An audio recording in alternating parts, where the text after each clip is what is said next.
আমাদের সেনাপ্রধানের আজকে কিছুক্ষণ আগে দেওয়া বক্তব্যকে কেন্দ্র করে নানান মিশ্র প্রতিক্রিয়া তৈরি হয়েছে। কথা বলার ভাব দেখছেন? ইয়েস, একজন সেনাপ্রধান হিসাবে এই ভঙ্গিতে কথাটা আমার কাছে খুব ভালো লাগছে। একটা মানে কি বলা যায়, পার্সোনালিটি শো আপ হয়েছে। জেনারেল ওয়াকারুজ্জামান এতদিন যারা ওনাকে খুব নরম মনে করছিলেন আর কথায় কথায় গালাগালি করছিলেন, সামনের দিনে সবার কপালে শনি আসতে যাচ্ছে।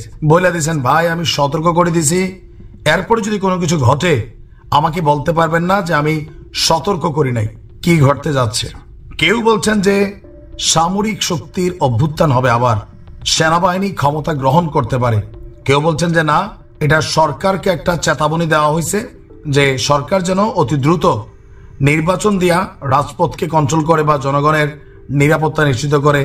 নানানজন নানান বক্তব্য দিচ্ছেন, রাজনৈতিক দলগুলোকে হুঁশিয়ারি দেওয়া হয়েছে। একটু আগে আমাদের সেনাপ্রধান বলছেন যে আমি সতর্ক করে দিচ্ছি, পরে বলবেন যে আমি সতর্ক করিনি।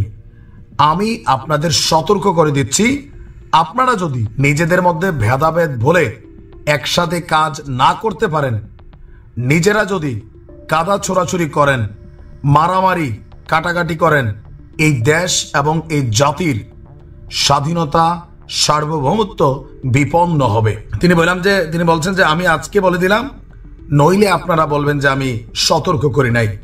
আমার অন্য কোনো আকাঙ্ক্ষা নাই, আমার একটাই আকাঙ্ক্ষা, দেশ এবং জাতিটাকে একটা সুন্দর জায়গায় রেখে ছুটি করা। আবার বলছেন যে I had enough last 7-8 months, I had enough. গত 7-8 মাস যাবত যা দেখছি এটা এনাফ ইজ এনাফ। আমি চাই দেশ এবং জাতিকে একটা সুন্দর জায়গায় রেখে আমরা সেনানিবাসে ফিরে যাব। আরেকটা জরুরি বিষয় আপনাদের সাথে শেয়ার করি। দেশের এই আইন শৃঙ্খলা পরিস্থিতি খারাপের পেছনে কিছু কারণ রয়েছে। কি কারণ? তিনি বলছেন আমরা মানে জনগণ, রাজনৈতিক দলগুলা একে অন্যের সাথে হানাহানির মধ্যে ব্যস্ত, একজন আরেকজনের বিরুদ্ধে উল্টাপাল্টা কথা বলতে ব্যস্ত। এইটা একটা চমৎকার সুযোগ অপরাধীদের জন্য। যেহেতু আমরা একটা অরাজক পরিস্থিতির মধ্যে বিরাজ করছি, তারা মানে অপরাধীরা খুব ভালো করেই জানে যে এই সময় যদি এই সমস্ত অপরাধ করা যায় তাহলে এখান থেকে পরিত্রাণ পাওয়া, সেই কারণেই অপরাধ হচ্ছে। আমরা যদি সংগঠিত থাকি, একত্রিত থাকি, তাহলে সম্মিলিতভাবে এদেরকে মোকাবেলা করা সম্ভব।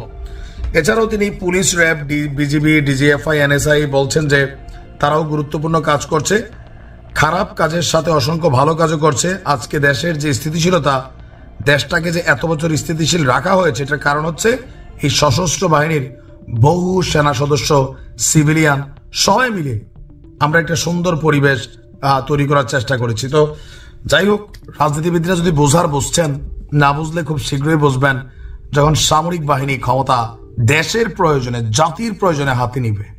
যে পরিস্থিতি, মানুষ নিরাপত্তা চায়, নিরাপদ চায়, চাঁদাবাজি, লুটপাট, হানাহানি, ধর্ষণ, রাস্তাঘাটে ছিনতাই, বাস থামাইয়া ডাকাতি, ঘরে ঢুকা গুলি, যারা ক্ষমতার পাওয়ারে বসে আছেন তাদের সমস্যা হচ্ছে না, জনতার হচ্ছে। ধন্যবাদ সেনাপ্রধানকে। যদি কখনো সিদ্ধান্ত নেন, মানুষ এটার পজিটিভ মনে হয় যদি রাজনীতিবিদরা না শুধরায়।